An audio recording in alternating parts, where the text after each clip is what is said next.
No.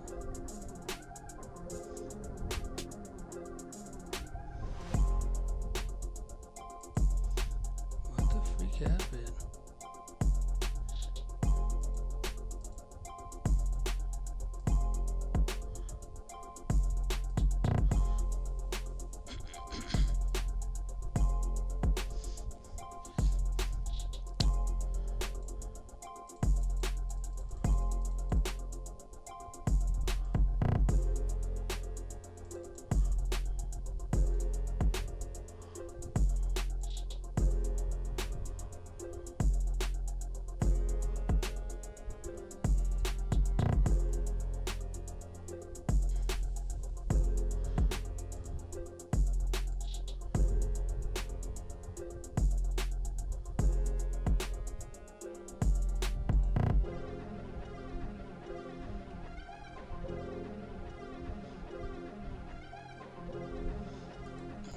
YouTube Studio.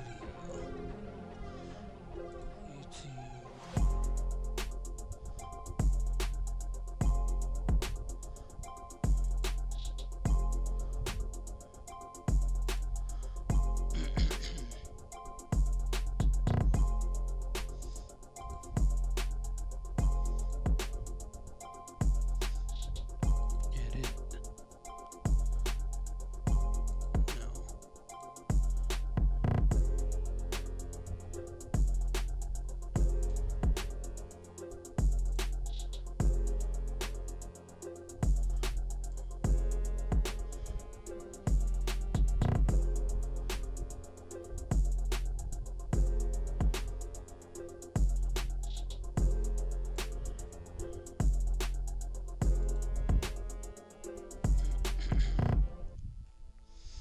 Customization.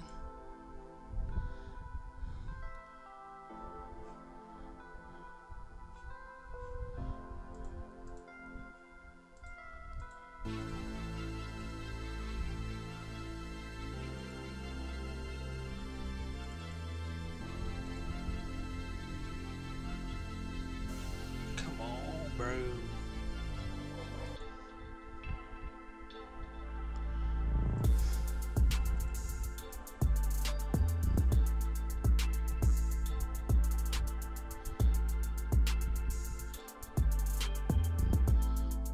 What is going on? Settings. Stream. Okay.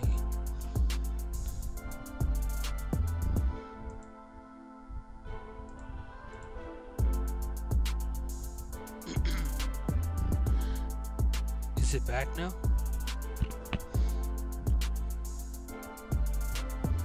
I think it's live again. Is it live again? That shit crashed my program, bro.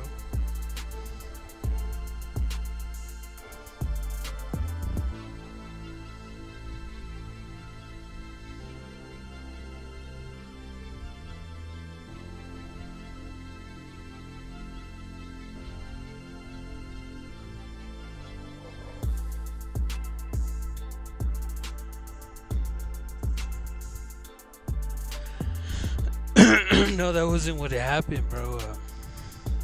My computer crashed. All the programs turned off. But then, like, when I came back to come to turn it back on and shit, it was kind of like glitching. Like, it was still thinking it was in the old stream that they crashed. I was trying to get it back on. I asked Louis how he does it if it crashes. Because I think Louis does it the same way I do it with OBS.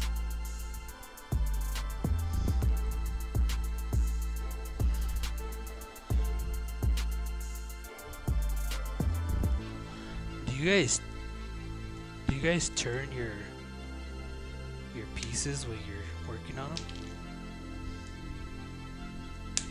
If you notice that I flip my paper around all over the place. I think this ceiling fan is getting me sick.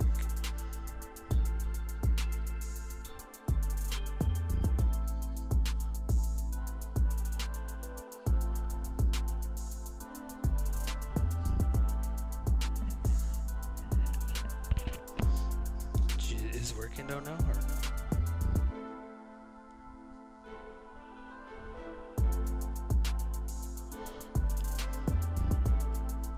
I think I'm gonna have to limit what I do when I'm streaming, because I have browsers open, all kinds of shit is open.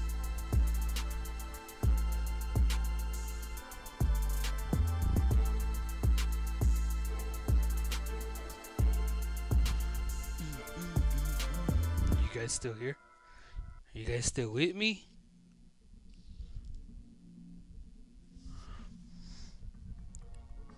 Are the homies still with me though?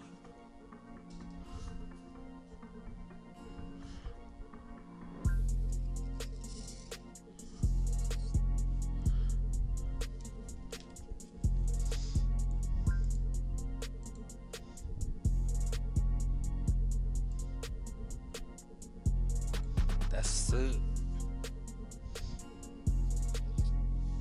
The homies. The homie graphics and the homie Ifrit.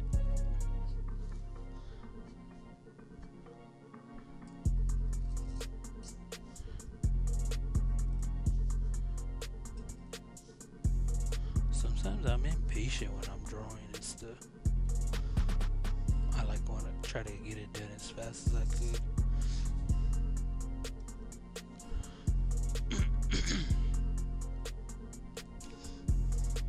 What the?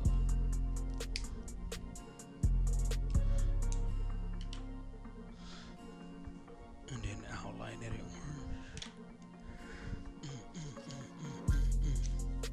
I'm gonna try something new. Is that cool? Different? I'm gonna put like squares and shit right here.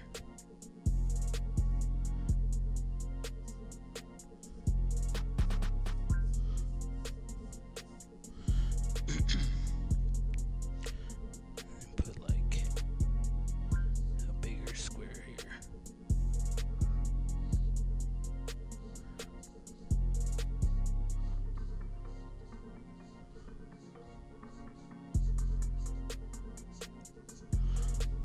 I never did this before, Ifrit,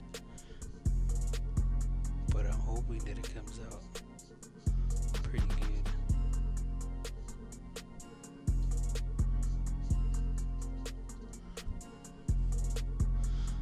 I hope it comes out sick.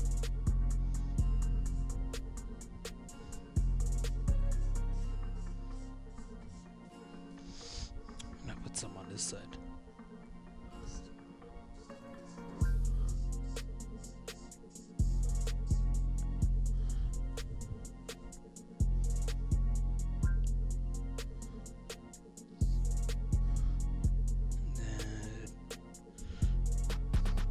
Shorter one but bigger here, and then we'll put a big one here and color that in.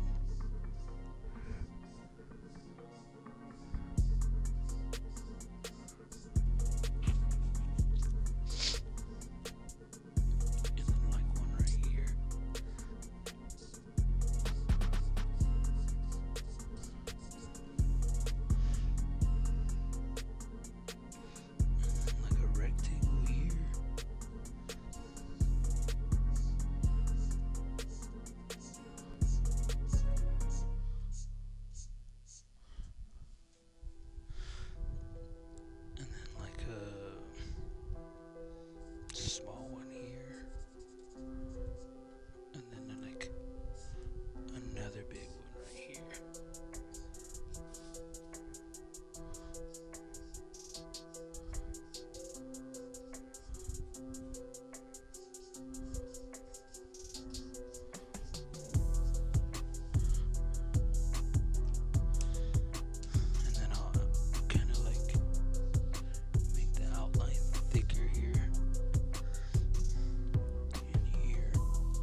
kind of like a brick, but I'm kind of doing that technique that I use. Let me see if I can find my book.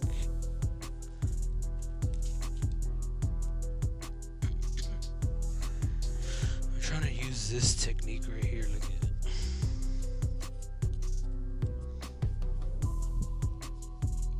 It's a technique that I used. I can find it real quick. It's on the other side.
feel?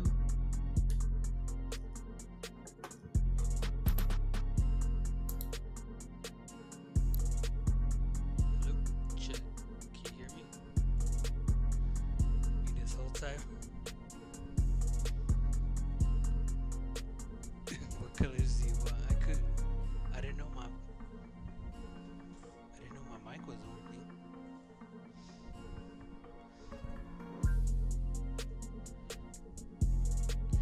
Any color you want specifically for the inside?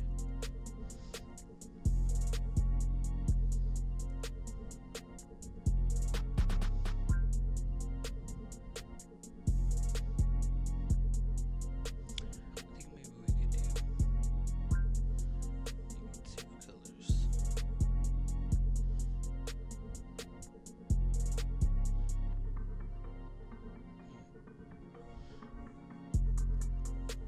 You down for like a yellow and a blue or what?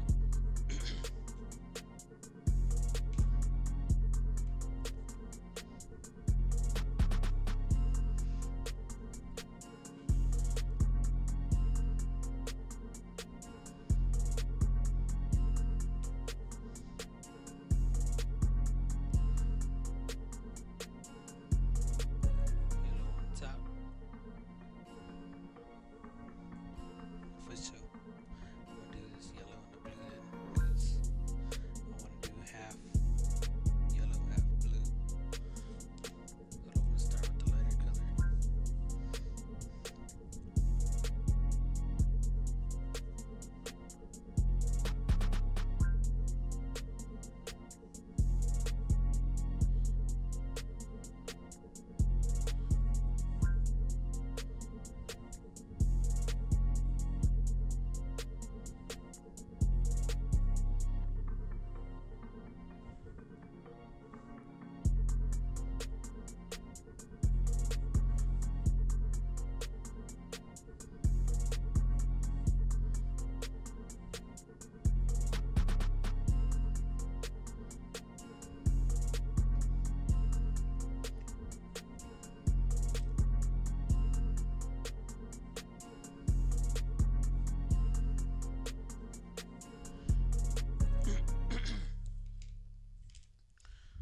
See how this works out.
stuff that we can do to it after we outline it.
What was I watching earlier?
dude, he comes up to the line with his daughter, and she's obviously in her 30s now. And goes, what's that? And I said, here, Mr. McFarland, and I gave him the drawing of Spawn I did when I was 11 years old. And he goes, you know what? On camera, too, to his newborn daughter, we just found your long-lost brother.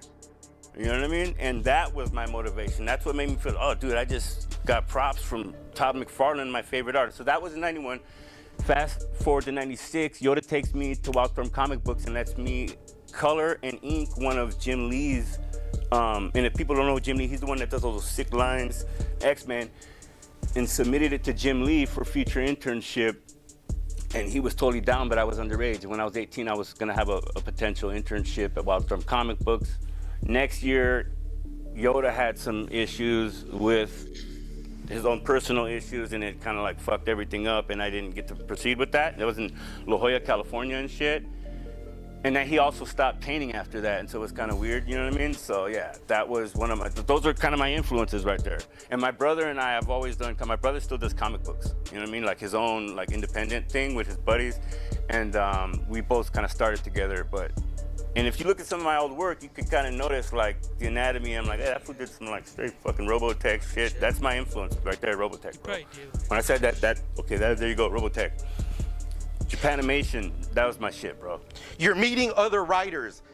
Besides Yoda, are there any other writers that come across your path in that early phase where you're getting acquainted with graffiti? That's funny, right when you said that word, but the first one that came to mind, it's funny that you said that, is one of your previous guests, Fish, who used to write Piston 22 back in the days. This fool, when we painted the last wall, he said, and I was with a group of 3 different fools, and they were from GAW, like, fool, I met you in 95. I'm like, oh, fuck, I met you here. And then Fish is like, fool, I met you in 94. And I thought I met Fish in 96 when I got into KOG and LTS. And so he was like, fool, I met you at some rave in Glendale, and you came in with a helmet and a black book. You came in and did a bunch of head spins, picked up your black book, went over to me and said, hey, show me your black book. He said that was in 94. So I didn't remember that until like a couple weeks ago. I started cracking up. I'm like, oh, fuck yeah, that I remember that rave. It was like a half hip hop rave in Glendale. So I remember meeting Fish back then. I remember, oh, fool, I got one for you. In 91, bro, I was kind of like on some like Melrose hip hop shop shit I had a Hex jacket. Dude, I found a Hex jacket on the bus, bro. I didn't buy it at the hip hop shop on Melrose and shit, Hector Rios and shit. And I was flossing that shit, and then some big old like 6 foot, like 2 bald, like kind of cholo looking dude wearing like some Mickey Mouse gloves and a tied backpack like a groover goes, hey, big dog, or hey, dog, what part are you from? I'm like, what the fuck? Nah, I mean, I don't know what you're talking about, homie. He goes, all right. He goes, ooh, and he did some shit with a whistle. Fool, that was Tumor. What? That was Tumor, homie. And then and the reason I know it's him is because of Circa 96, 97. I don't know if you remember Circa 96, 97 was a rave. Downtown, it got raided by the fucking cops. Everyone started running the streets of downtown on acid and shit. And I remember Tumor with a whistle in the gloves going, and they were playing hardcore. And he's going, hardcore, hardcore. Like, so yeah. How do you know it was Tumor? It was him. I seen him. It was him. Trust me. And he was into that shit. Like, I was on the rave scene, bro. That's where I come from. And so I remember that dude from that scene. You know what I mean? Like he was in the. I produced techno, bro. Techno and drum and bass. So I was at all the raves as a youngster trying to get in that mix. You know what I mean?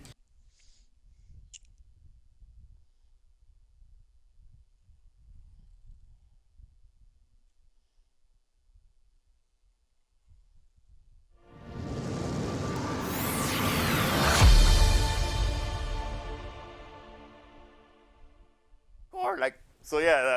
How do you know it was Tumor? It was him. I seen him. It was him. Trust me. And he was into that shit. Like, I was on the rave scene, bro. That's where I come from. And so I remember that dude from that scene. You know what I mean? Like he was in the. I produced techno, bro. Techno and drum and bass. So I was at all the raves as a youngster trying to get in that mix. You know what I mean? Yeah, that was Tumor for sure.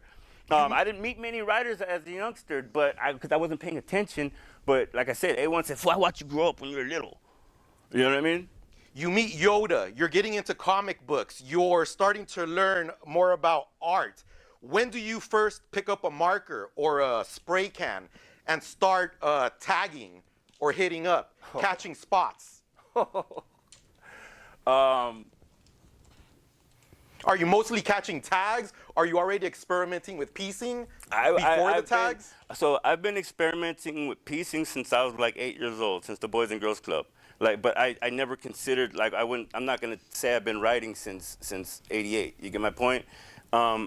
Since going to camp and meeting writers from South Central. Sometimes my brain works in that way. BSA. Forgot what his name. Damn, BSA. It was this dude named BSA I went to camp with. That's, you know, he was considered a tag banger at the time and shit. And a lot of those tag bangers were into some raver shit in that time frame. You know what I mean? Yeah, dude, fucking. Sorry, I forgot the question because I just went back to remembering another writer and that just totally threw me off. The first time catching a tag, do you remember first getting the spray can? Are you catching tags? Are you bombing? Are you piecing? I went straight to piecing, bombing, so you know how those kids are doing those billboards now where it's like kind of like it's a bomb but it's wild style. It's kind of like I mean, I could say kind of like Braille's shit back in the days. It's kind of like an LTS style, but it's other kids that are doing it now. It's kind of like a Spawn kind of style. I was doing wild style throw-ups straight from the get-go, trying to practice my letter structure to look like a piece because I didn't have enough to get a lot of paint anyway. I only had, like, you know what I mean, a fill-in and an outline. So I could literally say 93 is the first time I actually got a can and went down the street. Up Dillon Street, there's this little back alley if you go in between, and I would have caught a whole fence with 3 spray cans and did a character, like, you know what I mean? That was in 93. Are you by yourself? I was by myself and shit. How did it come out? I thought it was dope. I was like, fuck yeah, I'm a fucking artist. I'm a writer, bro. Fuck that. Fuck all this shit I see. Look, I remember, I'm confused. There was, I don't know if it was Elf, but somebody used to be on the back of I forgot to say that, on the back of the billboards on Sunset. I forgot who that was, but I think it was Elf. You know what I mean? But yeah, so that's what I remember. I was like, oh shit, because I didn't understand about spots and legal spots, and you know what I mean? I was just a kid, like I liked catching shit, you know what I mean?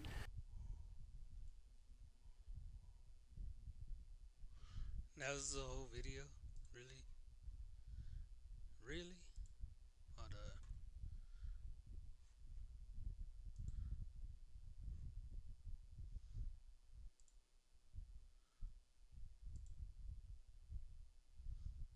There's one that I watched recently.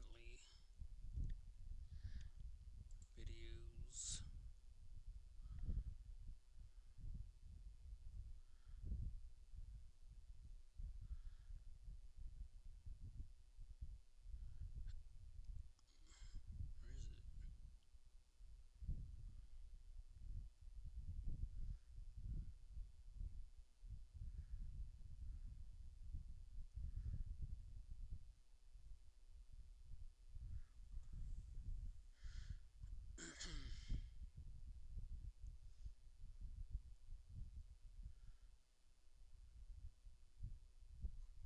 Where is it? Oh, this one.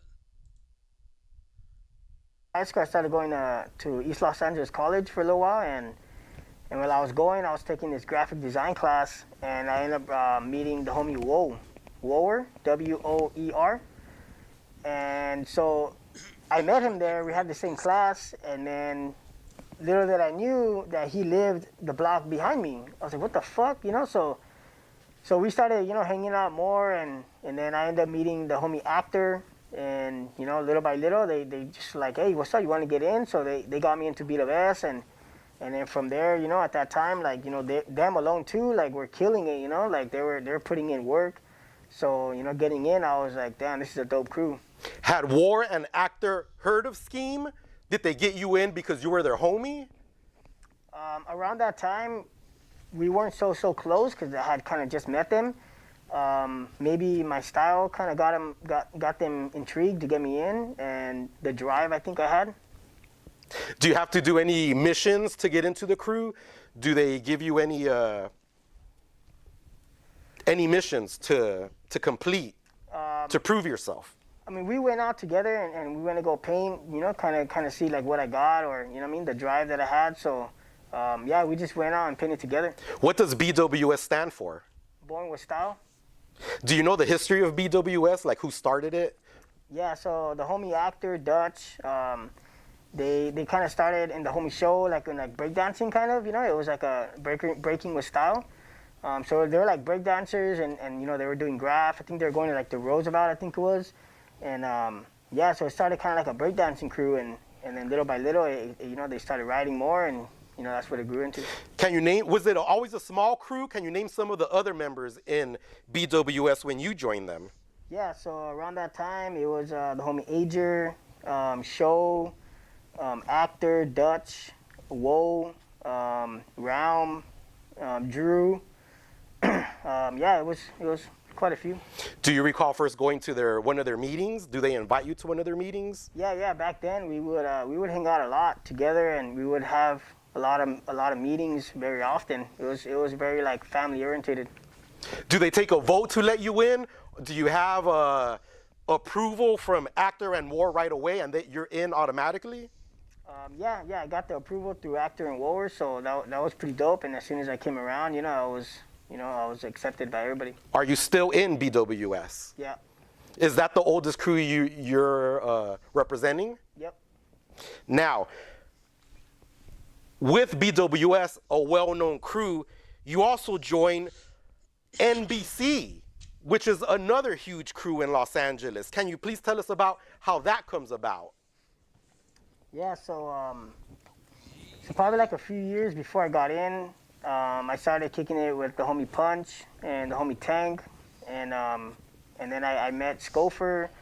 So I started going to like the graph wars and stuff, and kind of getting to know them a little bit more, and I think just like about a year or two ago, like it was kind of like long overdue, and the homie Punch, asked me to get in. Scof and Punch, they were kind of like talking, and yeah, they were like, let's put him down. So they offered me the opportunity. How do you first meet Punch?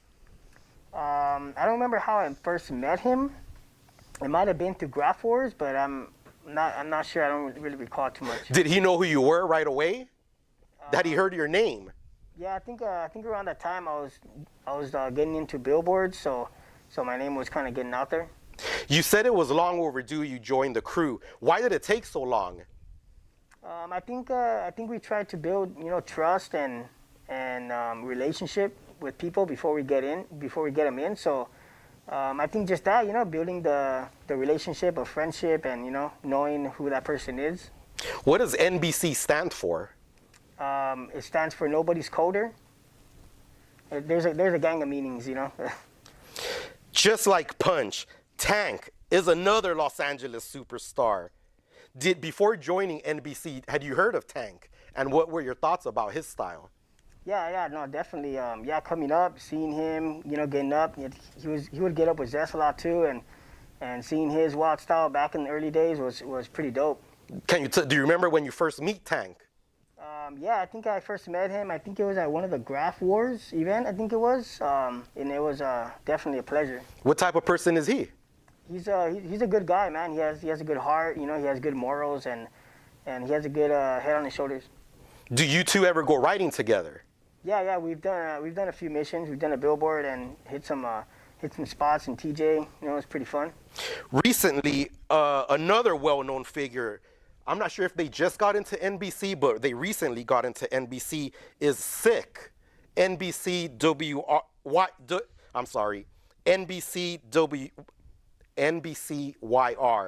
LTS. Do you remember first meeting him? Yeah. I remember first meeting him. He's a cool cat. He's down to earth and he's real humble. It was a pleasure to meet him. He has a different style than what we've seen on the streets. How would you describe his style to someone? Yeah, his style is real different. It's he gets up with a lot with rollers. And it's pretty dope to see the kind of stuff that he does, even adding like multiple colors on, like side of the bridges, like from the bottom that high. It's pretty unique.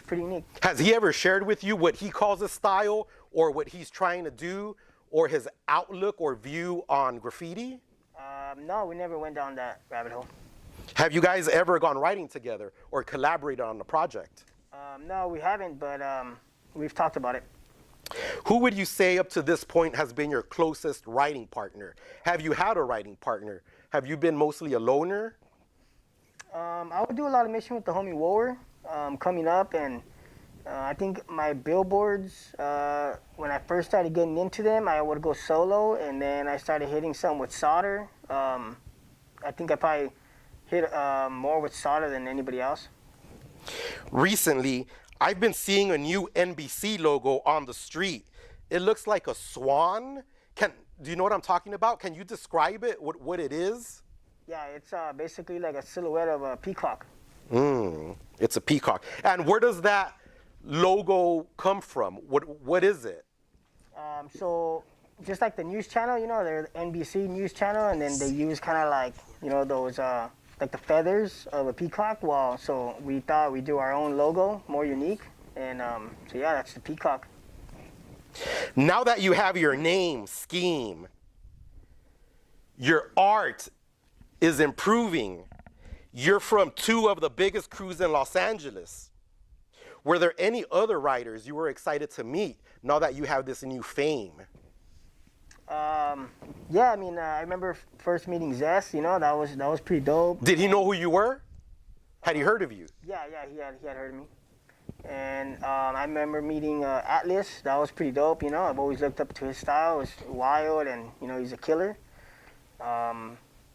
Who else? Let's see. I mean, I've met some pretty old school writers in New York when I was out there for a little while. I think it was Scene. I don't remember the other guy, but yeah, it was pretty dope. Do you recall a moment in your career when you felt like you were well known? When you were validated, like, hey, you know what? People do know who I am.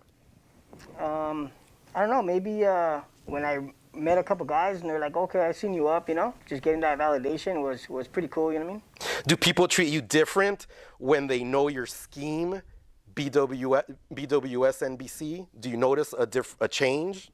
A little bit, yeah. I mean, in the reactions and stuff, you know? I don't take it anyway, you know what I mean? It's cool, you know? Like, I'm not really all fucking crazy about it, you know? What's the best compliment you've ever received? I don't know, maybe when that guy in the towers was like, I'm your biggest fan, you know, and he helped me out carry the pain. That was pretty dope. What are your thoughts on fame? What kind of experience has it been so far? It's pretty hectic, I could say. Like just through my IG, get a lot of messages and like the comments and stuff, you know, it's kind of hard to keep up with everything, you know, and I'm not trying to like brush everybody off, you know what I mean? I try to respond as much as I can, you know, try to be humble and shit. So. Over the past few years, it seems you've been focusing more on billboards and freeway signs. Is that correct? And why is that? So I think I like doing billboards because I feel like it's just like a platform, you know, that the whole world sees, and especially for like Los Angeles, you know what I mean? Like the way we have billboards over here, it's not like anywhere else in the world. So I think hitting them and like, you know, trying to do things that have never been done, you know, like going big wild styles, full pieces, and adding like the extensions and shit, you know, like it kind of pushes my limits, you know what I mean? So like I felt like there's so much more that can be done that's never been done. So yeah, just pushing the boundaries on that, and then, you know, doing the hangover signs on the freeway with still rope, like just expanding areas that have never been done. Do you remember catching your first billboard? Yeah, I remember, I think I first went up on one and just caught some tags, you know, it was nothing crazy. But doing like a full color piece, I remember that one. It was Transformer billboard. It wasn't so big, it was kind of smaller, but it was pretty sick. Now, I'd like to talk about a couple of productions, or how you'd call them, installations you've done around Los Angeles, which are really impressive and innovative. First is a roller you did on a double billboard where you put an installation in the middle to combine both billboards and put your name right in the center. Can you please talk about that production? Yeah, so I first came up with the idea because I had hit some Star Wars billboard in Universal Studios a while back, and I tried to do that to that billboard, right? Put something in the middle of both billboards so that it connects, but I had forgot the piece in my car. So that time I didn't do that shit. So this time I was like, hey, I want to do that, but I want to go bigger, right? So when I was looking for the billboard and I seen this one, I was like, damn, this one's perfect. Like, it's not too sharp. It's pretty open. So when I first seen it, I did my research. I fucking did my planning out and got my measurements and figured out, what I need to go up there. And then, realizing like the height of it, right? Because I was going to do a big billboard. I didn't know how I was going to put these panels all the way up, because it took like 2 panels. It was a little over like 15 feet. So I had to put some clamps on top of the masonite board and tie a rope on the top, and then through those clamps, and then basically do like a pulley system. So I was in the bottom pulling those panels up to like that, and then I had to tie the rope, climb up, and then screw them and take my clamps off. So it was pretty intense just to get those pieces up there. How do you screw them? Do you have a wireless screwdriver machine, or how do you place the panels? So I had a cordless DeWalt impact. I watched this. Wow. You said that you got your measurements. Do you go up to the billboards to measure everything to get it just right? So usually that's what I do. But with this one, I kind of just visually measured it with my eyes. And, luckily, the measurement that I figured was going to be from the look, it was the actual measurement. So I got lucky on that one. How long does it take you to complete a mission like that? Because you still have to paint your name. Yeah, so that one, it was kind of special, that one. I mean, every mission, it's different. And with this one, it took me 3 nights, because the first night I went, right, I painted to as much as I could for the whole night. And this one was pretty crazy because, like, the vinyl wrapping, the vinyl that was on the billboard, that night it was kind of windy and stuff, so it created like a bubble, and then it popped out a little bit. So when I was rollering, I would have to kind of push the vinyl in. So I was using like extra strength, just to kind of paint it. So after the first night, I was like, damn, I'm gonna have to come back. I didn't finish. So the second night, on Saturday night was the second night, I went back, and within like an hour and a half of painting, I'm like fucking doing a big ass roller on this billboard, and I just hear like a car crash. Boom! I turn around, and like this guy had slammed into the pole. Like, his car is all messed up, like all bad, and I was tripping out. My videographer was down there. He was like, damn, what was that sound, So he had his drone, and he went to go see what's going on, right? And like a little while after that, you just see another car crash. Boom! And before you know it, there's like 8 or 10 cars that had just crashed simultaneously, hitting one another. And I'm up there like, what the hell is going on here, So being sidetracked with that, like, I stopped painting, and then, like, I'm just like, what the fuck's going on? So like all kinds of cops come, and before you know it, like, my whole billboard is just lit up with lights, you know what I mean? And I was like, you know what, I need to get out of here, because there's like cops like just standing on the freeway, and if they happen to just kind of like just be glazing up there, they're gonna see me, So I wasn't trying to risk getting caught, so I fucking split, and then went back the third night. So Sunday night I went back and to go finish it, and luckily I was able to finish it that night. So that whole weekend I must have slept like maybe just 6 hours or something. It was pretty crazy. Do you ever find out why cars kept crashing into the pole? I think because so as I was seeing them, like, one of the guys hit something that came out of that car, the first car. So he hit that and ended up stopping just right there in the middle, and with his lights off, and someone just came right behind him and fucking hit him because they didn't see him. And then another person tried to weave around him and hit the other car that didn't, that was on the other side. So like, it was just like, nobody was paying attention as good, or the lights were off, It took you 3 nights to finish that billboard. Was there any worry that they would change the billboard on you mid-production? I guess at the time that didn't cross my mind. It was just, I gotta finish it. Once you do finish it, how do you feel about it? When you climb down the billboard and look at your name, are you happy with it? Do you feel like you could have done better? I think overall I was pretty happy with it. Just I think my S I could have did a little better, but I mean just seeing it completed like that, you know, like I've never seen anything like that before, so I was like pretty impressed. It was tight. Are you a perfectionist? Is it hard to be satisfied? Do you feel like you could always improve? Yeah, definitely. I feel like I can always improve, and there's always little things that I could have done better, you know. But you know, at the end of the day, as long as I come out, you know, like safe and you know healthy, I think that's probably what matters more. How long does that double billboard stay up? Do you know? Yeah, I think that one ran for probably like a good month or two. I got a lot of feedback from that, and it was on my way to work, so I would see it every single day. That shit was tight.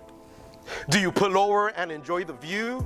Do you visit it before work every day? So that billboard, the specific area where it's at, it's right there on the 605 and the 60, right on the corner. So when you're on the 60 and then you hop onto the overpass getting onto the 605, you can see a whole 360 view from when you get on from the 60 to the 605. You can see it all the way. So there's like a big ass almost like 360, like a 180 view of the whole billboard you can see. So every time I get on that overpass, like I can see it for like a good minute, you know. It was pretty crazy. Once you finish that mission, a huge accomplishment, an innovative accomplishment, do you celebrate? How do you celebrate? No, I don't really celebrate it. I just kind of keep looking at the picture and, you know, just like, damn, that's tight, I did that. Who do you tell first you complete the production? Do you tell anyone, or do you wait for them to contact you? I think for that one, for the most part, probably the homie Wower. I would probably hit him up. He's the guy I usually talk to all the time. Another incredible installment you completed was a hangover piece on the 110 freeway. Can you please tell us about that incredible production? Yeah, so that one is pretty crazy. Where do you get the idea for that one as well? I don't remember where I got the idea for that one, but it must have been like some kind of sign that, you know, that's like professionally done somewhere that I've seen, and I was like, oh shit, I can probably do that, but I would have to toss it off of the freeway for it to hang, you know, because that's the only way I'll be able to hang it. So when I first came up with the idea, I was like, damn, I did my research, because I know these ropes, these steel ropes, like there's tension that happens when you hang it down. So the mechanisms that you use to tie the steel rope, they can break, you know, depending on how heavy the weight is, right? So for that one, I had to do my research and, you know, calculate the weight and, you know, how much weight can these steels hold. So I had to order specific ones for that, because I used 5 panels, and they were 4x8 each one. So the total length was like 20 feet long. But in the picture, it doesn't look that big, you know, because the bridge is so big. But this thing was gigantic, and I had to build everything beforehand at my house, and then break it down, stack it in my truck, and then, you know, unload all the pieces, and then build each thing right there on the pillar of the freeway sign. So it was pretty intense, that one, the research I had to do. What sparks the idea to put these extra steps or installation into your artwork? Where do you get that idea? Because everyone's just painting, everyone's doing